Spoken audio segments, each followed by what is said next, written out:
네, 우리 다 같이 평화 인사를 나누겠습니다. 하나님의 평강이 예배드리는 모든 분들에게 가득하시기 원합니다. 네, 서로 돌아보시면서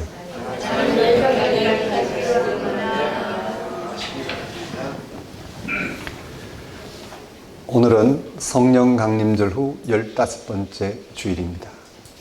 성경은 예수님에게서 사람들에게 하나님의 생명이 빛처럼 비치고 있다고 전합니다. 이 생명은 사람들의 빛이라. 성경이 이렇게 말하는 이유는 분명합니다. 초기 기독교가 2000년 전 이 땅에 태어나신 예수님을 통하여 하나님의 생명을 경험했기 때문입니다. 그들은 예수님에게서 세상의 죽음과 고난과 허무가 극복되었고, 또한 모든 사람의 생명이 그 어떤 궁핍이나 불행, 위기나 한계를 당하더라도 파괴되거나 사라지지 않는 하나님의 생명을 경험한 것입니다. 중요한 것은 초기독교인들이 예수님을 생명의 빛으로 경험한 근거가 무엇이냐 하는 것입니다. 그들은 십자가에 달려 죽은 예수를 아주 특별한 존재로 경험했습니다.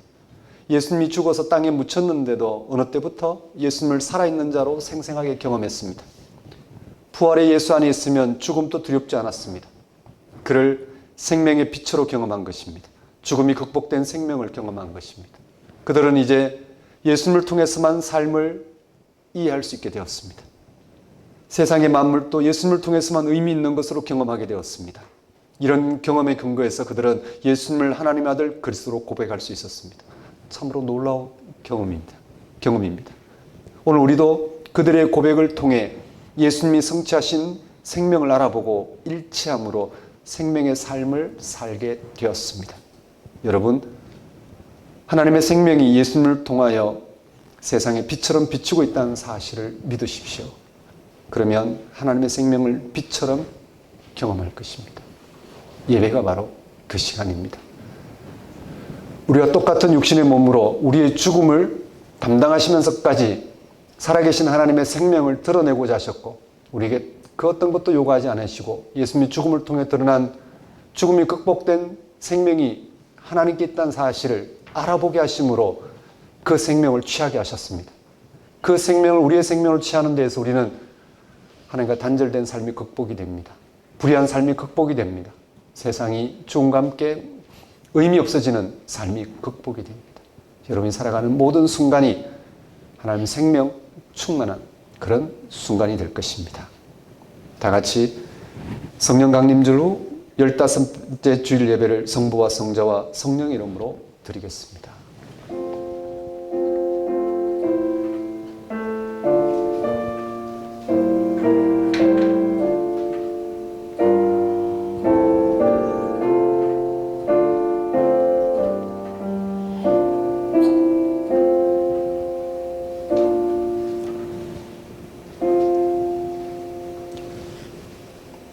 하나님이여, 나를 지켜주소서. 내가 주께 피하나이다. 내가 여호와께 아뢰되 주는 나의 주님이시오니 주밖에 나의 복이 없다 하였나이다. 땅에 있는 성도들은 존귀한 자들이니 나의 모든 즐거움이 그들에게 있도다. 다른 신에게 예물을 드리는 자는 괴로움이 더할 것이니라. 나는 그들이 드리는 피의 전제를 드리지 아니하며 내 입술로 그 이름도 부르지 아니하리로다. 여호와는 나의 산업과 나의 잔의 소득이시니 나의 분깃을 지키시나이다. 내게 줄로 재어준 구역은 아름다운 곳에 있으며 나의 기업이 실로 아름답도다. 나를 훈계하신 여호와를 송축할지라. 밤마다 내 양심이 나를 교훈하도다. 내가 여호와를 항상 내 앞에 모시며 그가 나의 오른쪽에 계심으로 내가 흔들리지 아니하리로다. 이러므로 나의 마음이 기쁘고 나의 영도 즐거워하며 내 육체도 안전히 살리니 이는 주께서 내 영혼을 소홀에 버리지 아니하시며 주의 거룩한 자를 멸망시키지 않으실 것임이니이다. 주께서 생명의 길을 내게 보이시리니 주 앞에는 충만한 기쁨이 있고 주의 오른쪽에는 영원한 즐거움이 있나이다. 하나님 아버지, 창조주로서 세상을 지으시고 세상의 생명을 풍성하게 하시고 마침내 마지막 때 완성하실 하나님 아버지를 이 시간 찬양합니다. 예수 그리스도 안에서 하나님이 창조주여 구원주이심을 알고 믿게 하심으로 하나님의 생명을 얻고 누리는 하나님 자녀로 살아가게 하신 하나님 아버지의 크신 은혜를 이 시간 고백합니다. 우리의 전생에 세상의 시작과 끝날까지 예수 그리스도 안에서 영으로 함께 하셔서 하나님의 생명을 풍성하게 누리게 하실 뿐만 아니라 그 생명 완성에 이르도록 역사하시는 하나님 아버지를 이 시간 경배합니다. 하나님 아버지, 예수님과 연합하여 예수님 안에서 드러난 하나님의 은혜를 헤아리고 그 은혜를 삶의 토대로 삼게 하소서. 한 주간 예수님 안에서 새롭게 시작한 삶을 알아보고 거기에 삶의 토대를 둔 성숙한 삶을 살게 하소서. 무엇보다 그런 삶이 완성될 순간을 기다리는 거룩한 소망으로 세상을 향한 고유한 소명을 감당하는 삶을 살게 하소서. 예수님의 이름으로 기도드립니다. 다 같이 경배의 찬송 35장 찬양 드리겠습니다.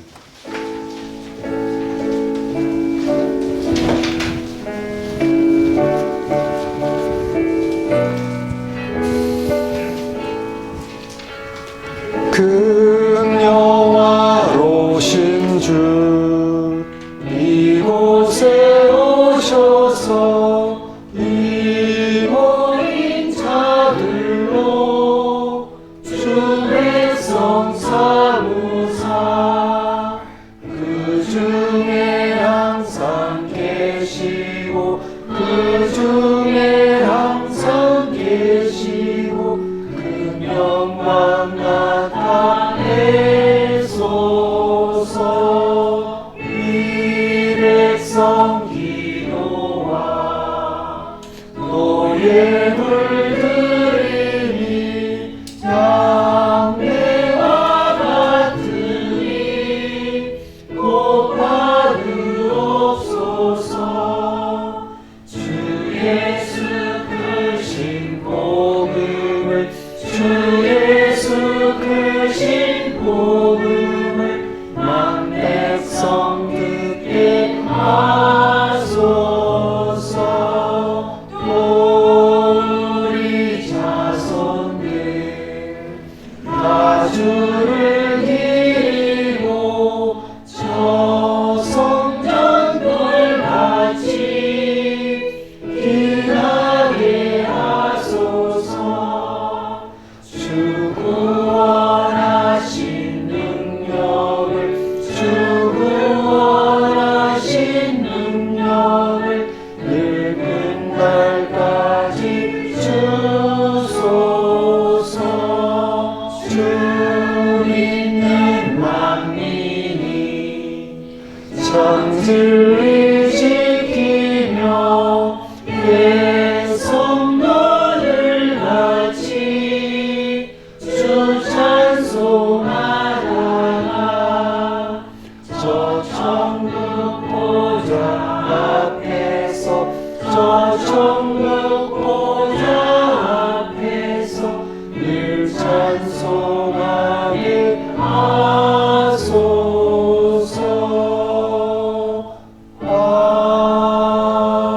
아멘. 이 시간 사도신경으로 신앙 고백하시겠습니다. 나는 전능하신 아버지 하나님 천지의 창조주를 믿습니다. 나는 그의 유일하신 아들 우리 주 예수 그리스도를 믿습니다.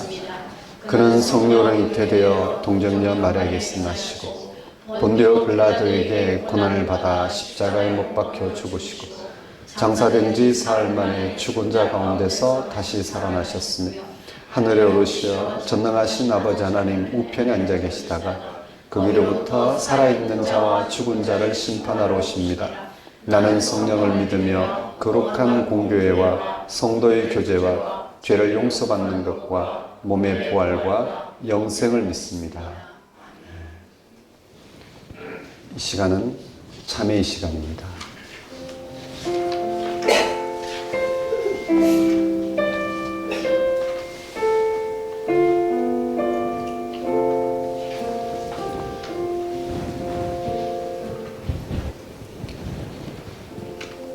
성경은 예수님이 하나님 아들이라고 전합니다.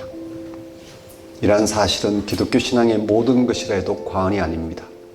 성경은 하나님의 아들이 있는 사람에게는 생명이 있고 하나님 아들이 없는 사람에게는 생명이 없다고 합니다. 이는 우리가 하나님 아들인 예수님을 통해서 생명을 얻기 때문입니다.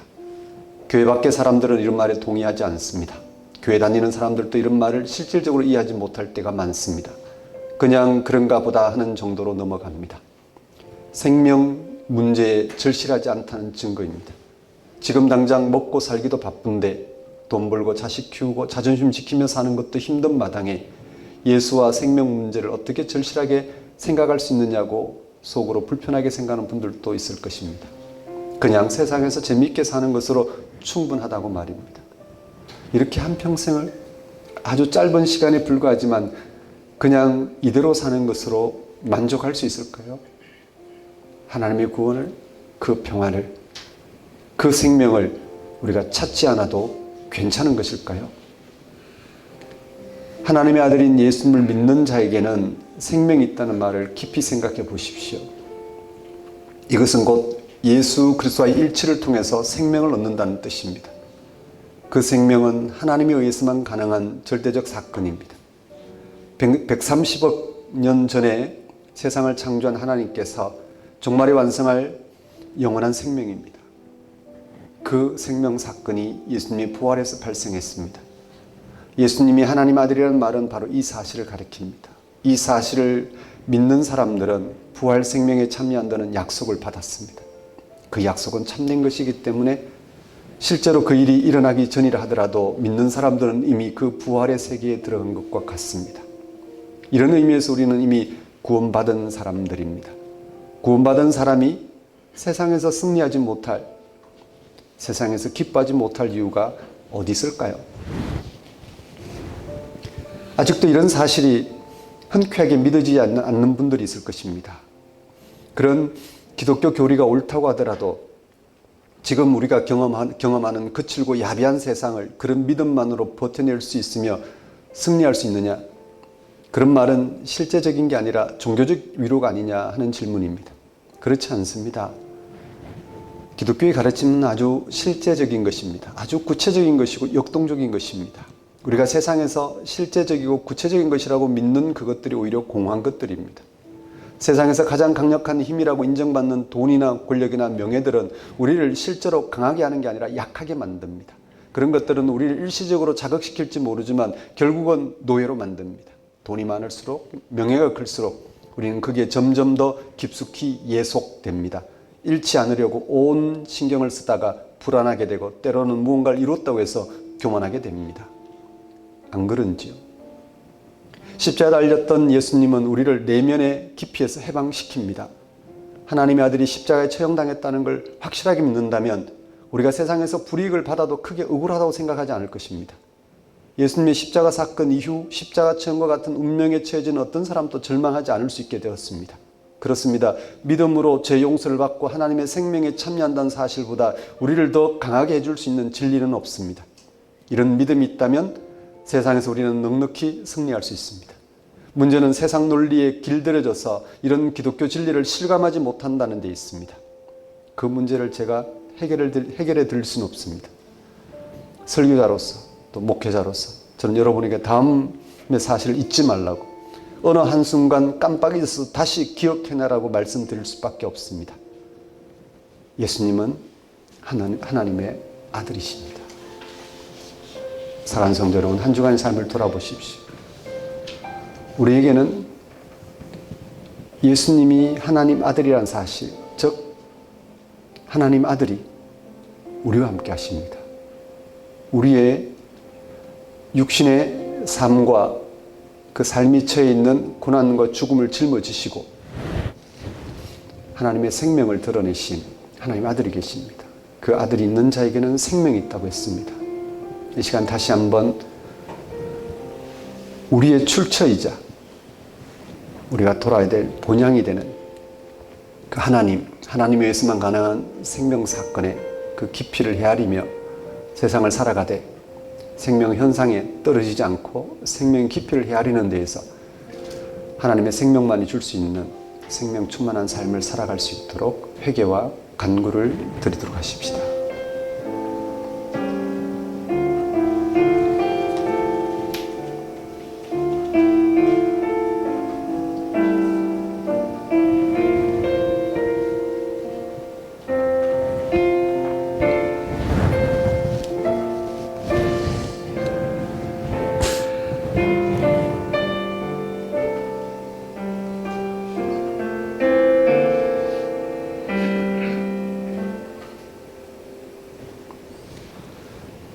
하나님 아버지, 십자가에 달려 죽은 예수가 죽은 자 가운데 부활하심으로 그가 하나님 아들이심을 드러내어 그를 통해 하나님의 생명을 알아보고 받아들이도록 하셨사오니, 또 기독교의 2000년 역사가 바로 예수님을 하나님 아들로 경험함으로 죽음이 극복되는 생명 가운데 살아온 사실을 기억하며 이 한 주간 또 예수가 하나님 아들이라는 사실에 마음을 두고 세상의 모든 생명 현상은 예수가 하나님 아들 되신 사건에서 드러난 하나님의 생명이 다 있다는 사실, 그 생명을 알아보고 받아들이는 데서 우리의 삶은 생명 충만한 삶, 그 실질적으로 생명이 완성되는 참 희망 가운데 살아갈 수 있다는 사실을 받아들이고 살아갈 수 있도록 인도하여 주옵소서. 예수님 이름으로 기도드립니다. 다 같이 영광송 4장 찬양 드리겠습니다.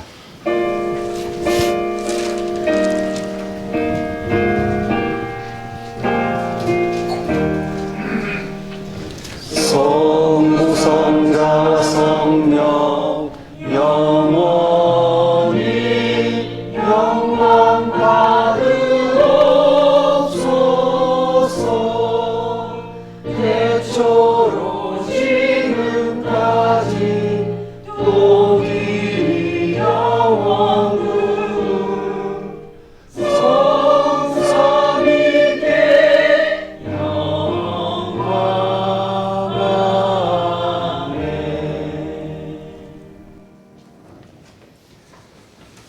이 시간은 봉헌 시간입니다. 봉헌 찬송 66장 찬양 드리면서 준비한 예물 하나님께 봉헌하도록 하겠습니다.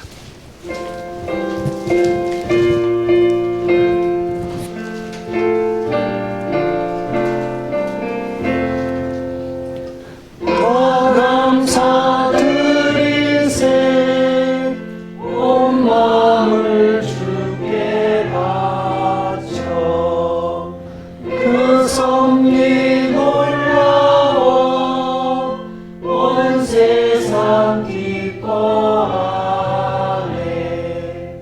예부터 주신 복 한없는 그 사랑 선물로 주시네.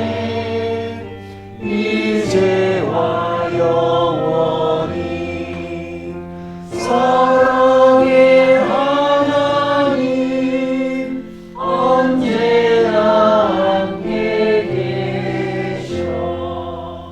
기쁨과 평화에 복 내려 주옵소서. 몸과 병들 때 은혜로 지키사 이 세상 악에서 구하여 주소서. 감사와 찬송을 다 주께 드리어라. 저 높은 곳에서 다스리시는 주님, 영원한 하나님 다 영배하여라. 전에도 이제도 장래도 영원히. 아멘.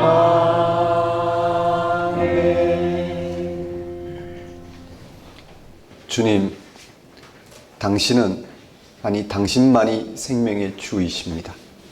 우리는 생명을 선물로 받을 뿐이지 그 어떤 노력이나 재주로도 생명을 완성할 수 없으며 당연히 생명의 주인이 될 수 없습니다. 이것이 명백한 사실인데도 우리 인간이 생명을 확장하거나 생명의 주인인 것처럼 착각할 때가 많습니다.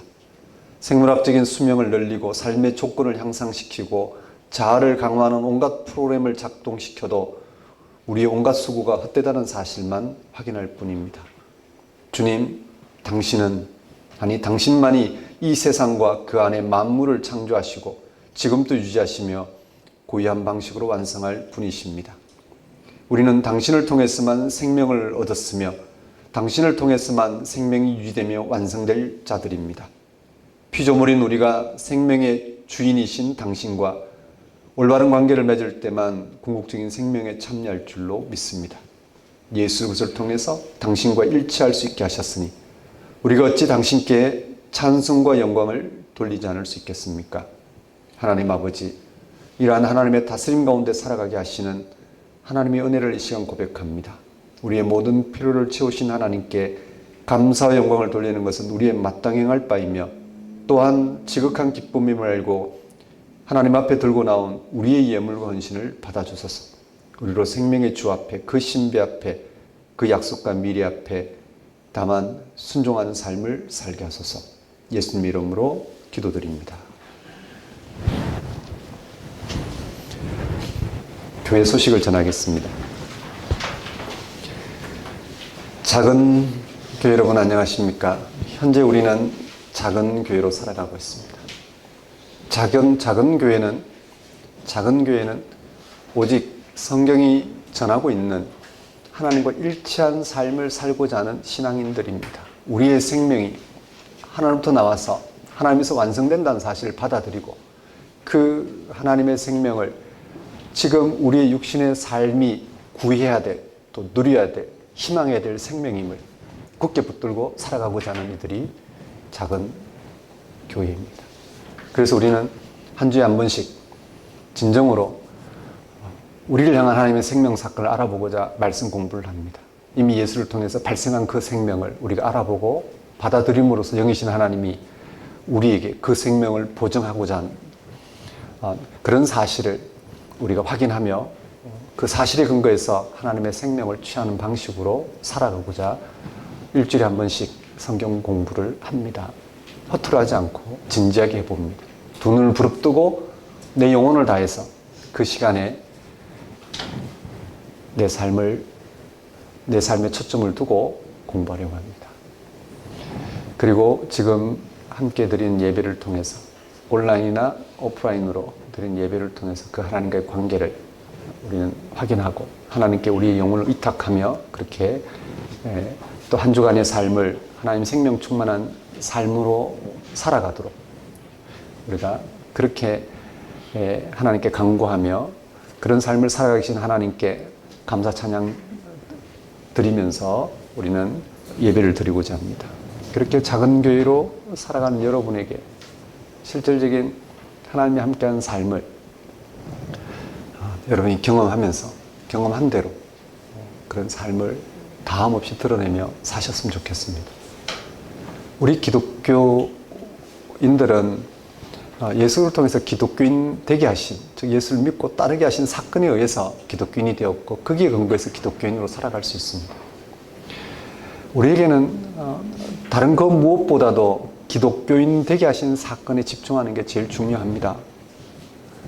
우리의 생각과 행위가 중요한 게 아닙니다. 우리가 세상에서 어떤 걸 이뤘다 하더라도 이미 하나님이 이루어 놓으신 것을 받아들이고 살아가게 하신 사건을 대신할 수 없습니다.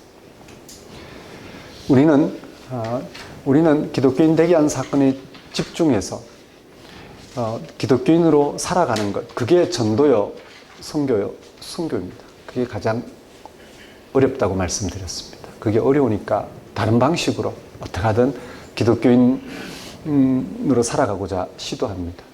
그게 기독교인 되게 하신 사건과 멀어지는 길입니다. 우린 그럴 수 없습니다. 그렇게 살아온 우리가 지금이라도 진지하게 기독교인 되게 하는 사건에 집중해서 이게 전도고 선교고 이게 선교이구나. 선교가 다른 데 있지 않지 않습니까? 당장 목을 내놓으라는 것도 아니고 다만 기독교인 되게 하는 사건에 집중해서 살아가도록 불러주셨는데 거기에 집중하는 게 그렇게 어렵습니다. 오직 거기에 집중해서 말을 가려하고 거기에 집중해서 생각을 바르게 하고 거기에 근거해서 우리의 행동을 분명히 하는 것, 그게 참 어려운 것 같습니다.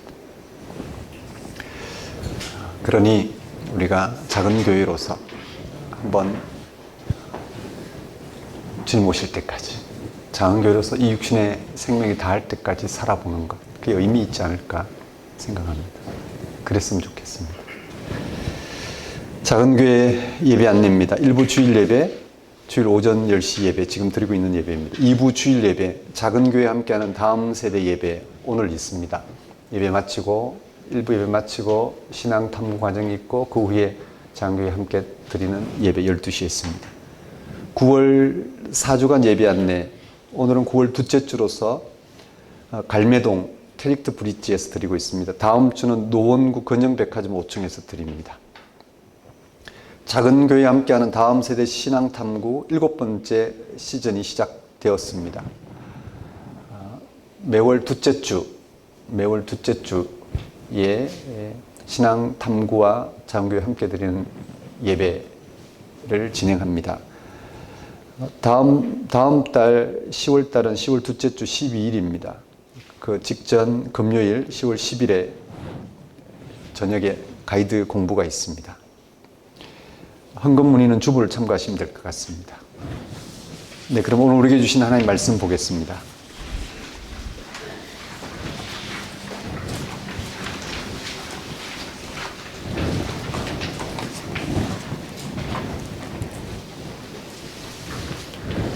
오늘 우리에게 주신 하나님 말씀은 요한복음 10장 22절에서 30절까지 말씀입니다.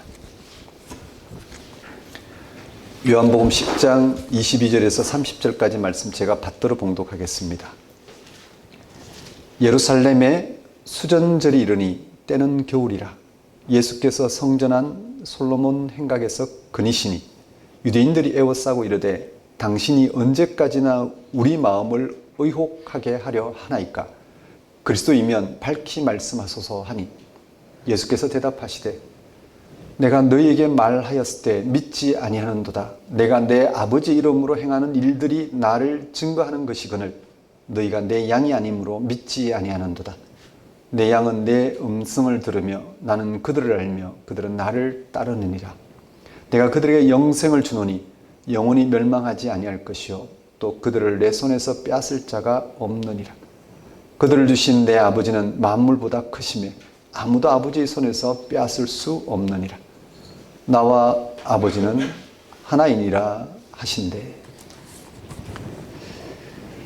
하나님 아버지, 이 시간 선포되는 말씀을 통하여 예수님이 하나님 아들 그리스도로서 행하신 일을 알아보게 하심으로 그를 하나님 아들 그리스도로 실감하며 살아갈 수 있도록 인도하여 주옵소서. 예수님 이름으로 기도드립니다. 오늘 설교 본문은 요한복음 10장 22절에서 30절까지 말씀이고 제목은 지난 시간에 이어 예수님이 하나님의 아들 그리스도이신 증거 두 번째입니다. 오늘 설교 본문이 들어있는 요한복음 10장의 내용과 배경은 이렇습니다. 먼저 10장 1절에서 10절에서 예수님은 자신을 가리켜 양의 문이라고 했습니다. 또 후반부인 10장 11절에서 18절에서는 선한 목자라고 하셨습니다. 양의 문이나 선한 목자는 의미가 같습니다. 양들은 문을 통해서만 우리에 들어갈 수 있고 선한 목자를 만나야 생명을 얻을 수 있습니다. 예수님이 바로 우리에게 하나님께로 향하는 구원의 문이고 하나님께로 인도하는 생명의 목자라는 것입니다. 이것을 말씀하신 이유는 문으로 들어가지 않고 양을 도둑질하기 위해서 울타리를 넘어가는 이들이 있기 때문에 또한 양을 지키는 게 아니라 도둑질을 하려는 사꾼 목자가 있기 때문입니다. 이들이 누구인지는 앞서 나오는 요한복음 9장에 자세히 나옵니다. 오늘 본문 앞장에 나오는 9장에 자세히 나옵니다. 요한복음 9장은 예수님이 시각장애인을 고친 이야기를 자세하게 다룹니다. 그날은 공교롭게 안식일이었습니다. 바리새인들이 문제를 제기했습니다. 예수님이 안식일을 지키지 않았다는 것입니다. 이 사건을 두고 큰 논란이 벌어졌습니다. 바리새인들은 시각장애인이었다가 고침을 받은 사람과 그 부모를 불러다가 달래기도 하고 협박을 가하기도 하면서 예수님의 범법 사실을 증명하려고 애를 씁니다. 그들에게는 그 무엇보다도 안식일 법을 수호하는 게 중요했기 때문입니다. 그게 그들이 생각하는 하나님 일이었기 때문입니다. 예수님이 보시기에 이런 바리새인들은 영적인 시각 장애인에 불과했습니다. 그래서 보지 못하는 자들은 보게 하고 보는 자들은 맹인이 되게 하려 함이라고 말씀하셨습니다. 그러자 바리새인들이 발끈해서 우리가 맹인인가 따져 물었습니다. 우리가 어떻게 맹인인가 따져 물었습니다. 예수님 이렇게 답변하셨습니다. 너희가 맹인이 되었더라면 죄가 없으리라 본다고 하니 너희 죄가 그대로 있느니라. 영적 맹인이면서도 마치 영적인 눈을 가진 듯 행동하는 이들을 예수님은 비판하신 것입니다. 이런 배경 아래에서 예수님이 앞에서 언급한 양의 문과 이어서 선한 목자에 대해서 말씀하셨습니다. 예수님 당신이 바로 하나님께 이르는 문이고 하나님께로 인도하는 목자이고 저 바리새인들을 비롯한 유대교 지도자들은 다 자기의 종교적 기득권을 위해 또는 세속적인 것들을 위해 양들을 희생시키는 싹군이라는 것입니다. 이러한 예수님의 말씀 때문에 또다시 논란이 벌어집니다. 본문 바로 앞에 나오는 요한복음 10장 19절 이하에서 예수가 귀신 들렸다고 말하는 사람도 있고 귀신은 미쳤다는 말과 동등합니다. 미쳤다는 사람도 있고 그렇지 않다고 하는 사람도 있었습니다. 서로 의견이 갈라졌습니다. 그들은 단도직입적으로 예수님에게 직접 물어보기로 했습니다. 예수님이 바로 그들이 기다리던 그리스도가 맞는지 말입니다. 오늘 설교 본문에 따르면 예수님이 예루살렘 성전에 계실 때 유대인들이 몰려와서 이렇게 물었습니다. 10장 24절 한번 보십시오. 당신이 언제까지나 우리 마음을 의혹하게 하려 하나이까? 그리스도이면 밝히 말씀하소서. 우리는 지금까지 간절히 그리스도를 기다리고 있었는데 당신이 그리스도이면 그렇다고 밝히 말하라는 뜻입니다. 당시 유대인들은 오랫동안 로마 제국의 지배를 받고 있어서 거기서 자신들을 구해줄 메시아를 간절히 기다렸습니다. 그들은 지금 예수님이 그리스도일지 모른다고 생각하고 그렇게 질문한 것입니다. 당신이 그리스도라면 당당하게 밝히라. 그리스도를 기다리는 그들의 간절함이 담겨 있는 질문입니다. 유대인들은 그리스도를 기다리는 대표적인 민족입니다. 구약에는 이런 그리스도 사상이 근본을 이루고 있습니다. 유대인들의 역사는 고난으로 점철되어 있습니다. 주변의 제국으로부터 수시로 공격을 받았고 급기야 나라가 망한 적도 여러 번이었습니다. 기원전 587년에 바벨론에 의해서 예루살렘이 함락되고 수많은 사람이 포로로 사로잡혀 갔다가 수십 년 동안 포로살이를 보내야만 했습니다. 예수님 당시에는 로마에 의해 지배받고 있었습니다. 유대인들은 이런 폭력적이고 무자비한 제국 앞에서 속수무책이었습니다. 그러나 그들은 절망만 하고 있지는 않았습니다. 하나님은 세상 창조자이시고 정의로운 존재이시기 때문에 이 세상을 그냥 놓아두지 않는다고 믿었습니다. 그래서 때가 되면 구원자를 보내신다고 확신했습니다. 제국의 힘이 아무리 막강해도 그리스도에 의해서 그 힘이 해체될 것이다. 그리고 고난당하고 억울하게 죽은 하나님 백성들을 하나님께서 회복시킬 것이다 라는 믿음 말입니다. 지금은 불의가 기승을 부리고 불안이 그림자처럼 위협하지만 그리스도가 그런 악을 제거하고 참된 정의와 평화를 이루실 것이라 믿었습니다. 인간의 모든 고통도 없어질 것입니다. 그리스도의 말로 왕중의 왕으로 세상을 다스릴 것입니다.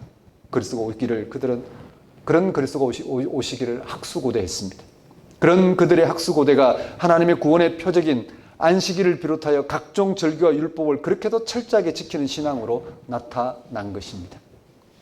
지금 유대인들은 그런 간절한 마음을 담아서 예수님에게 질문한 것입니다. 당신이 그리스도인지 아닌지 대답하라고 말입니다. 유대인들은 오늘날도 똑같은 질문을 우리 기독교인들에게 던집니다. 당신들이 믿고 있는 예수가 그리스도인지 아닌지 증거를 대라. 예수가 그리스도라면 예수 이후에 세상이 뭔가 달라졌어야 하는데 아무것도 달라진 것이 없지 않느냐.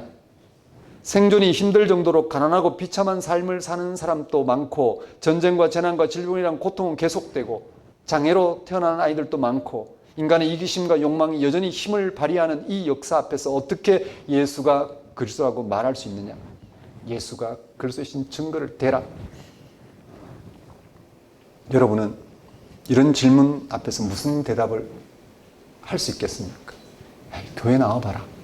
일단 예수를 믿어봐라. 이렇게 대답하시겠습니까? 유대인들의 질문에 대한 예수님의 대답은 본문 10장 25절 이하 30절까지 나옵니다. 그런데 이상한 것은 유대인들이 예수님의 대답을 듣고는 광분합니다. 광분해서 돌을 들어 예수를 치려고 했다는 것입니다. 그들이 그렇게 광분하게 된 이유는 예수가 신성모독죄를 범한 것으로 판단했기 때문입니다. 참 이상하죠. 당신이 그리스도인지를 밝히 말하소서. 그래서 예수님이 밝히 말하고 있는데도 그들은 광분합니다. 이런 갈등과 대립이 예수님의 공생애 동안 계속되다가 결국 예수님이 십자가형을 받게 됩니다.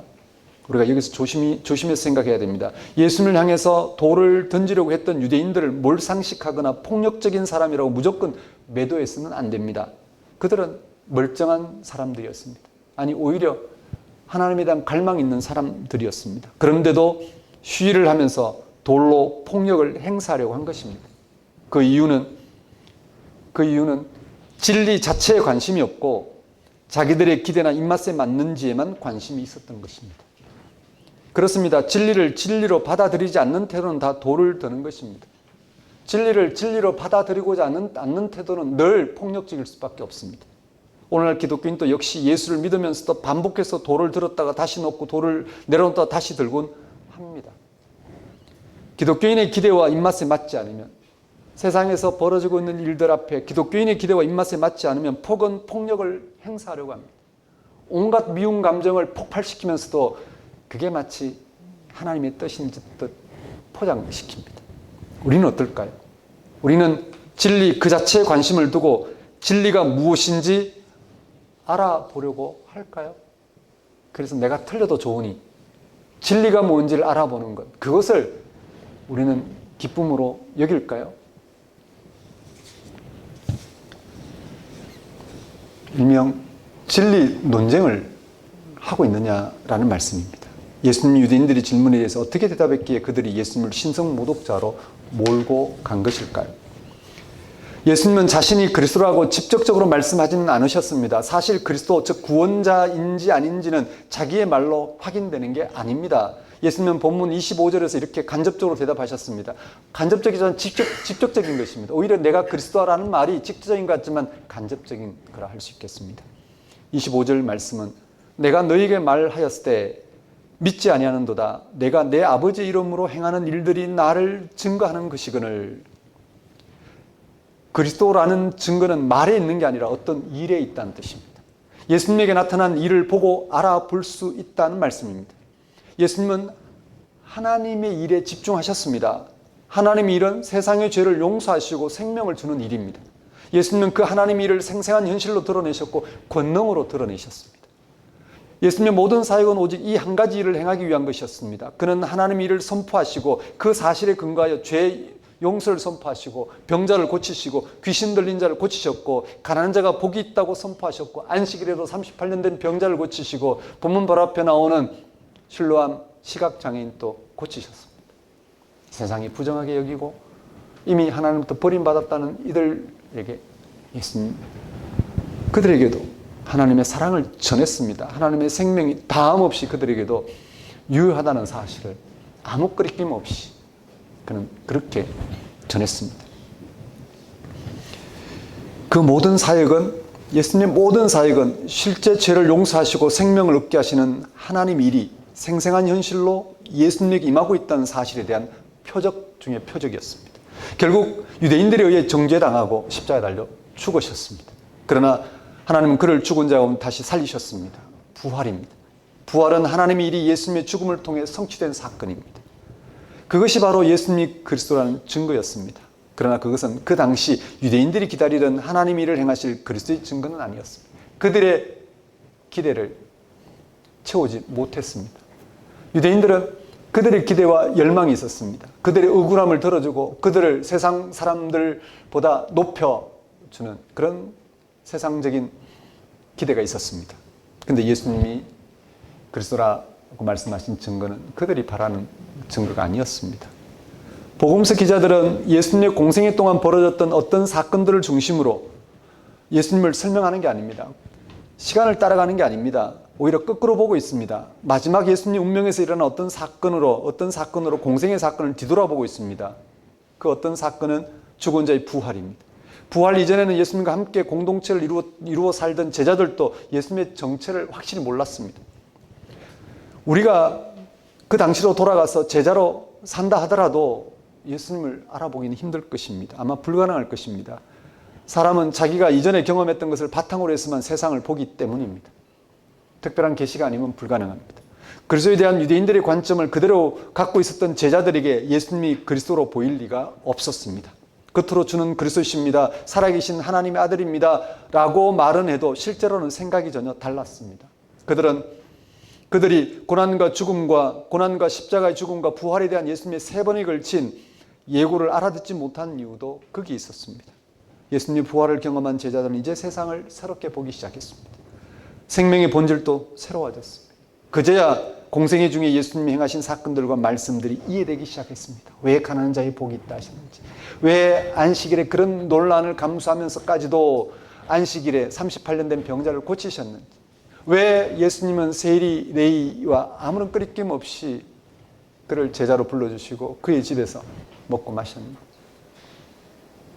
왜 유대인들이 그렇게도 자신들이 하나님의 일을 감당했다고 내세워도 그걸 내려놓고 돌아서라고 하셨는지, 제자들은 비로소 깨닫기 시작했습니다. 그제야 공생애 중에 예수님이 행하신 사건들과 말씀들이 실제 이해가 되고, 예수님의 그런 모든 공생애 중에 행하셨던 사역과 말씀을 통해서, 행위와 말씀을 통해서 드러내고자 했던 하나님의 일이 눈에 들어오기 시작했습니다.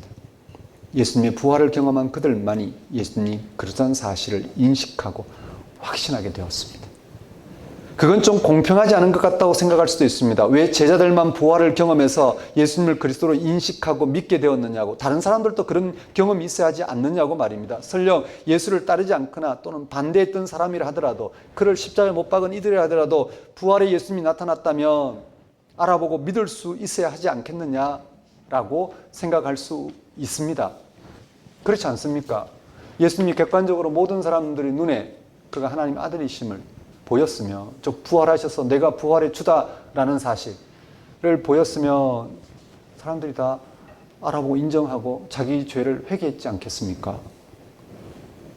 여러분은 이런 질문에 어떻게 대답하시겠습니까? 이런 질문에 대한 요한복음의 대답은 다음과 같습니다. 본문 27절입니다. 내 양은 내 음성을 들으며 나는 그들을 알며 그들은 나를 따르느니라. 예수님이 그리스도한 사실은 비밀입니다. 신비입니다. 이걸 잘 새겨 들으셔야 됩니다. 비밀이라는 말을 오해하면 곤란합니다. 세상 사람들의 관심이나 일들로부터 감추어져 있다는 말씀입니다. 세속적인 기대로부터 가려져 있다는 말씀입니다. 예수님이 하나님의 고유한 일을 드러내러 오셨습니다. 하나님만이 할 수 있는 고유한 일을 드러내러 오셨습니다. 그런데 세상은 그런 하나님의 일에 관심이 없이 세속적인 일에 관심이 있었습니다. 거기에 자신의 운명을 걸고 있었습니다. 그런 사람들에게는 예수님이 들으신 하나님 일은 감추어져 있습니다. 그가 죽은 가운데 부활하신 사건은 감추어져 있습니다. 왜냐하면 우리가 이 육신의 삶에 열망하고 있기 때문에, 육신의 죽음으로 우리를 건지실 그 하나님과 하나님의 생명은 우리가 알아볼 수 없게 되었다는 말씀입니다. 눈이 멀었다는 말씀입니다. 그래서 예수님이 그리스도한 사실은 누구나 알아볼 수 있는 게 아닙니다. 하나님 행하신 일에 근거해서 눈이 밝아져야 됩니다. 하나님 행하신 일에 근거해서 생명 깊이를 따라잡아야 됩니다. 하나님 행하신 일에 근거해서 우리의 생명의 출처와 이 생명 현상과 생명의 완성에 대한 깊이를 헤아릴 수 있어야 합니다. 부활을 생각해 보십시오. 그건 누구의 눈에나 들어오는 사건이 아닙니다. 당연하지 않겠습니까? 그것이 누구에게나 생명 사건으로 포착되는 것은 아닙니다. 오늘을 어떻게 살아야 되는지 아무리 설명해도 당장 자기 입맛대로 살고자 하는 사람에게는 공허하게 느껴질 것입니다. 내 양, 즉 예수님의 양에게만 들어옵니다. 내 양이라는 표현은 목자와 양의 특별한 관계를 가리킵니다. 전적인 신뢰 관계입니다. 그 관계에서만 예수님을 그리스도로 믿을 수 있습니다. 그가 그리스도인 증거를 확인할 수 있습니다. 저 예수님이 우리 죄를 위해 십자가 달려 죽으셨구나. 그럴 수밖에 없었구나. 왜냐하면 하나님의 사랑을 오늘 우리 가운데 다함없이 드러내기 위해서는 당신이 그 길을 감당할 수밖에 없었구나. 하나님은 그런 예수를 죽은 자없는 살리심으로써 당신의 사랑을 확정하셨고 우리로 하여금 하나님과의 관계를 알아보고 하나님의 생명을 얻도록 불러주셨구나. 이건 하나님이 예수 안에서 영으로 우리와 함께하지 않고는 불가능한 일이고 우리로부터 그 앞으로 나갈 수 있는 일은 불가능하였구나라는 사실을 깨닫게 됩니다. 어떻게 생각하면 내 양이라는 표현도 매우 불공정하게 보입니다. 내 양에 속하지 않으면 아예 목자인 예수를 알아볼 수 없다는 말이 되기 때문입니다. 예수님을 그리스도로 믿지 않는 것도 결국 자기 책임이 아닐 수 있다는 말이 됩니다. 내가 예수님이 양이 아니기 때문에 양으로 부름받지 않았기 때문에 몰라보는 건 당연하지 않겠는가 라고 생각할 수 있습니다. 예수님 말씀에서 내 양은 어떤 부류의 사람을 배제시키려고 하는 게 아닙니다. 예수님을 그리스도로 이해하고 받아들이는 것은 다른 그 무엇으로도 가능하지 않고 오직 예수님을 통해서만, 즉 그가 행하신 일 또는 그에게 일어난 일을 통해서만 가능하다는 뜻입니다.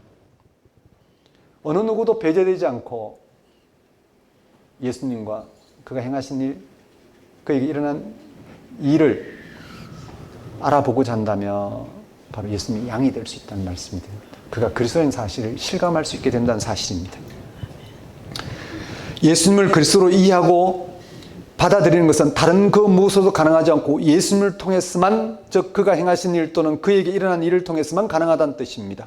여러분들도 다 경험하는 것이겠지만 기독교 가정에 태어났다고 해서 교회 생활 열심히 한다고 해서 교회에서 착하고 모범적으로 산다고, 세상에서 착하고 모범적으로 산다고 해서 그것으로 예수님이 그리스도라는 사실을 알아볼 수 있는 것은 아닙니다. 물론 예수님을 그리스도로 믿고 따른다고는 하지만 실제로 그의 그리스도 되신 사건을, 즉 그에게 성취된 하나님의 일을 생생한 현실로 알아보는 것은 요원할 것입니다. 그를 그리스도로 실감하는 사건은 멀게 느껴질 것입니다. 그래서 예수님은 유대인을 향해서 내 양이 아니므로 믿지 않는다라고 말씀하신 것입니다. 그렇다면 우리에게 중요한 것은 다른 무엇보다 예수님의 양이 되는 것이라 할 수 있습니다. 그것은 목자와 양의 관계처럼 예수님과 긴밀한 관계를 맺는 것입니다. 그럴 때만 우리는 예수님이 그리스도라는 사실을 알아보고 그를 통해서 죄 용서와 하나님의 생명을 얻는 삶이 가능하기 때문입니다. 우리가 어떻게 해야 예수님과 친밀한 관계를 맺을 수 있을까요? 1차적으로 생각하는 것은 성경 공부와 예배와 친교 등과 같은 신앙 행위입니다. 이런 신앙 행위는 예수님과의 긴밀한 관계를 맺는 것에 토대합니다.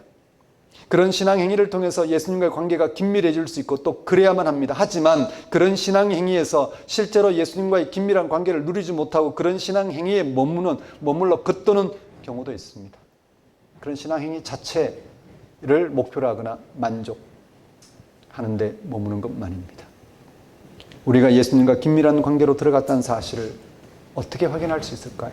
성경 공부나 예배나 친교 등을 통해서 우리가 예수님과의 긴밀한 관계에 들어갔다는 것을, 정말 예수가 목자에 우리가 양이라는 사실을 어떻게 확인할 수 있을까? 신앙 행위에 대한 열심 여부나 외적인 변화나 자기 만족 등으로는 그것을 알 수가 없습니다. 예수님이 28절에서 이렇게 말씀하셨습니다. 내가 그들에게 영생을 주노니 영원히 멸망하지 아니할 것이요 또 그들을 내 손에서 빼앗을 자가 없느니라. 이 말씀에 따르면 내 양인지 아닌지를 알 수 있는 근거는 영생입니다. 영원한 생명은 오직 예수 그리스도를 통해서만 주어지는 것입니다. 예수님이 바로 하나님의 유일하신 아들이기 때문입니다. 영생은 소유를 불리거나 권력과 명예를 높이는 것으로는 결코 주어지지 않습니다. 세상이 말하는 그런 것들은 살아가는 방식을 편리하게 해줄 뿐이지 영생을 주지 못합니다. 오히려 우리의 영혼을 산만하게 만들어서 하나님과의 관계를 파괴하거나 느슨하게 만드는 경우가 더 많습니다. 세상의 권력과 명예, 소유는 우리의 삶을 철저하게 소진시키는 방식으로 우리의 삶을 해칠 뿐입니다. 영생은 세상이 주는 것과 차원이 다릅니다. 아무도 빼앗지 못합니다. 죽음도 예수님이 주시는 이 생명을 파괴하지 못합니다. 그래서 그 생명을 영생이라고 합니다. 참된 생명입니다. 오직 창조주와 피조물의 관계에서, 창조주 하나님과의 관계 안에서 엿볼 수 있는 생명입니다. 이 세상의 권력 앞에서도 빼앗기지 않습니다. 나의 못남 때문에도 흐트러지지 않습니다. 왜냐하면 그 생명의 주인은 하나님이시기 때문입니다. 하나님의 손에서 생명을 빼앗을 자는 없습니다. 초기독교인들은 바로 그 사실을 정확하게 깨달았습니다. 그래서 오늘 본문 마지막 절에 이렇게 전하고 있습니다. 30절입니다. 나와 아버지는 하나이니라. 예수님이 곧 하나님이란 뜻입니다. 초기독교는 부활하신 예수님을 통해서 영생을 경험했기에 하나님이 그 생명의 주인이신 하나님이라는 고백은 당연합니다. 이런 인식과 믿음으로 초기독교인들은 유대교로부터 자유롭고 로마 황제의 권력 앞에서도 담대할 수 있었습니다. 그렇게 그들은 복음을 전할 수 있었고 복음 앞에서 목숨을 다할 수 있었습니다. 사랑하는 성도 여러분, 오늘 또 세상은 교회를 향해서 예수가 그리스도라는 사실에 대한 증거를 대라고 요구합니다. 교회가 세상을 바꿀 만한 힘이 있느냐 하는 도전입니다. 교회는 그런 증거를 보여주려고 안간힘을 씁니다. 어려운 이들을 돕고 고도의 도덕성을 유지하고 여러 가지로 모범이 되려고 애를 씁니다. 더 나아가 특정 정치 세력을 지지하고 사회적 이슈의 찬반에 대하여 집단적인 힘으로 원하는 것을 관철시키려고 합니다. 그런 노력들은 필요하긴 하지만 그런 것으로 세상과 경쟁할 필요는 없습니다. 그런 일들은 시민의 한 사람으로서 할 만한 일이지 교회 이름으로 발벗고 나설 일은 아닙니다. 중요한 것은 그런 증거들을 보여주기 위해서 애를 쓰는 것이 아니라 과연 내가 예수님의 양인지 아닌지에 집중하는 일입니다. 양이 목자의 음성을 듣고 따라가듯이 우리가 예수님을 그리스도로 경험하고 있느냐에 집중하는 일입니다. 그렇습니다. 예수님이 그리스도라는 사실에 대한 증거는 예수님과 그가 행하신 일, 그에게 일어난 일에 있습니다. 목자의 음성을 듣고 따라가는 양처럼 예수님과 그가 행하신 일, 그에게 일어난 일을 통해 생명을 경험하는 것입니다. 하나님께로 가까이 감으로써 하나님의 생명이 충만한 삶을 경험하는 것입니다. 그런 사람들에게는 종말에 영원한 생명이 주어질 것이며 이미 지금 여기서도 비밀한 방식으로 주어질 것입니다. 세상에서 주어지는 것보다 더 넉넉하게 감당할 만큼 생명 충만한 삶을 경험할 것입니다. 그런 사람은 하나님만이 하실 수 있는 고유한 능력으로 세상의 죄를 용서하시고 세상에 생명을 주고 계시다는 사실을 확인하고 그 생명을 빛처럼 세상에 반사하는 삶을 살려고 할 것입니다. 그럼 그는 언제나 가장 분명한 방식으로 예수님이 하나님의 아들 그리스도라는 사실을 실감하고 그 증거를 온몸으로 경험하며 세상 사람들도 경험할 수 있도록 초청할 것입니다. 이 한 주간 또 그리스도인으로서 예수가 하나님의 아들 그리스도심을 실감하며 살아가시는, 그래서 여러분을 통해 세상이 생명 충만함 가운데 함께 거할 수 있도록 분투하시는 한 주가 되셨으면 좋겠습니다. 기도하겠습니다. 하나님 아버지, 이 시간 예수가 그리스도라는 사실을 실감하며 살아갈 수 있도록 이 하나님 말씀을 듣게 하시니 예수님과 그가 행하신 일, 그에게 일어나신 일을 통하여 하나님의 생명을 경험하며 그가 하나님 아들 그리스도라는 사실을 실감하며 살아갈 수 있도록 역사해 주옵소서. 십자가에 달리신 예수를 통해 창조주 하나님의 생명 사건을 드러내시고 우리로 하여금 그 생명 사건을 통해 창조주 하나님과 연결된 피조물로서 생명 충만한 삶을 살아가도록 불러주신 이 놀라운 사실, 즉 예수가 하나님 아들 그리스도 되신 사건을 언제나 가장 분명한 현실로 알아보고 붙들고 실험할 수 있도록 역사하여 주옵소서. 예수님 이름으로 기도드립니다. 다 같이 일어나셔서 결단의 찬송 95장 찬양 드리겠습니다.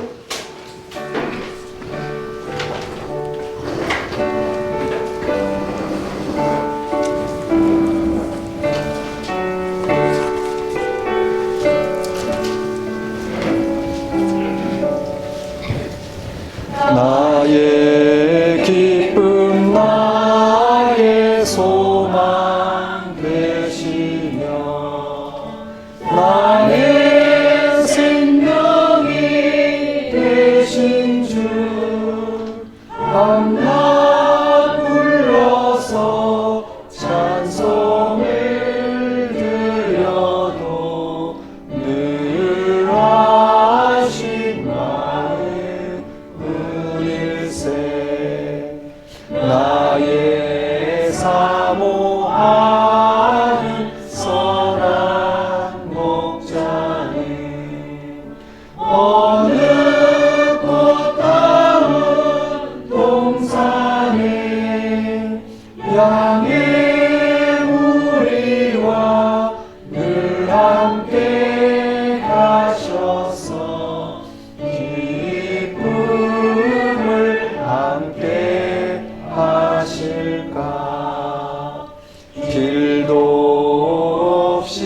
거친 넓은 들에서 갈 길 못 찾아 애쓰며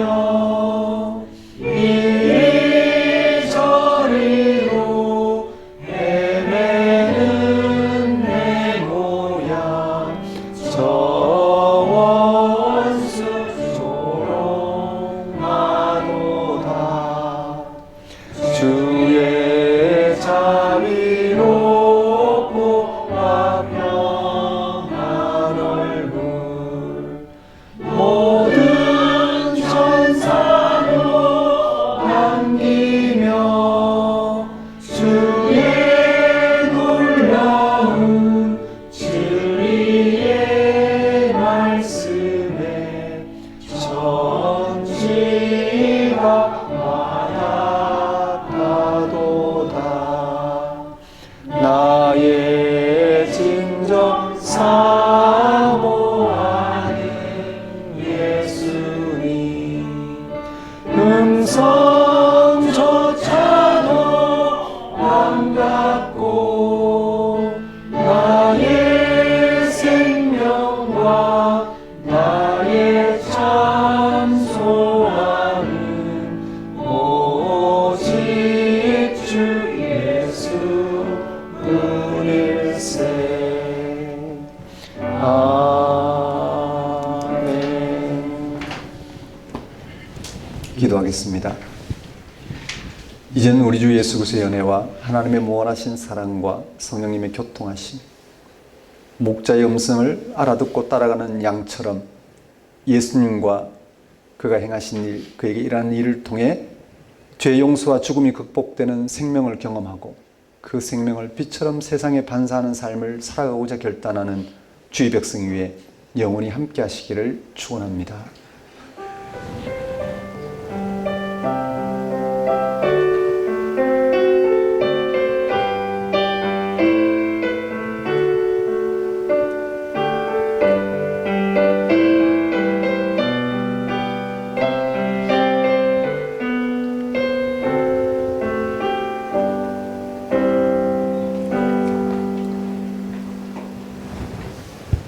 예배를 마치겠습니다.